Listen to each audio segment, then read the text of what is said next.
So, Mr. President, I'd like to close by paying tribute to another member of this body whose retirement from the Senate is fast approaching.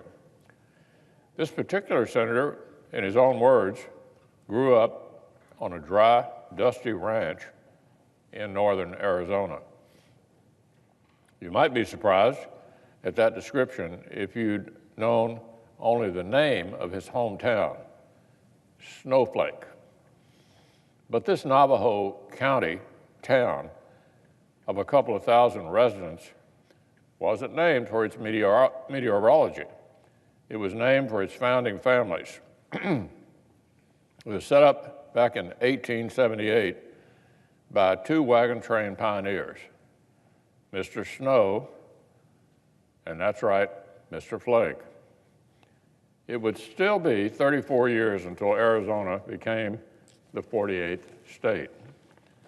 And 134 years later, that Mormon pioneer's great-great-grandson would be elected to the United States Senate. Jeff Flake is the son of cattle ranchers, so he learned all about earmarking from an early age. Back when Jeff was serving in the House, he explained in an op-ed that back on the ranch, earmarking was an unsavory way to brand your cattle. Apparently, the practice involves a pocket knife. Well, Jeff moved on from that cattle pen. He wound up leading a statewide think tank. Then he won election to the House. By the time he arrived here in Washington, filled with equal parts fiery resolve and small-town collegiality, earmarks had come to mean something very different to him. But as his House colleagues would soon find out, he found the new meaning just as unappealing. Jeff's take on fiscal responsibility and good government ruffled some feathers over in the House, but his star kept rising. He didn't seem to mind that lonely feeling that we've all known here in Washington from time to time, the occasional sense that you've wound up on a bit of an island. I mean, Jeff really didn't mind this feeling. This is not a political metaphor, by the way. It's literally one of the man's hobbies. Starting back in 2009, and several times since, our colleague has decided that a dream vacation means a rugged survival trip where he's marooned on a remote island with just a couple of tools.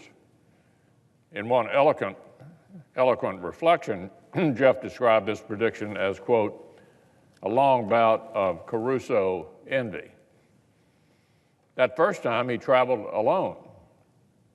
To pass the time there were the standard activities: dodging sharks, spearfishing for breakfast, lunch, and dinner, starting fires with coconut husk and a magnifying glass, befriending the hermit crabs.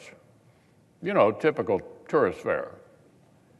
In fairness to our friend, maybe a solo getaway has a special appeal to anyone who grew up as one of 11 children. Or, for that matter, I can see why it might tempt a member of the House. But apparently the appeal was at least somewhat broader than the alone time, because on subsequent trips, Jeff actually brought company. A few years ago, he talked our colleague Martin Heinrich into coming along on one of these adventures.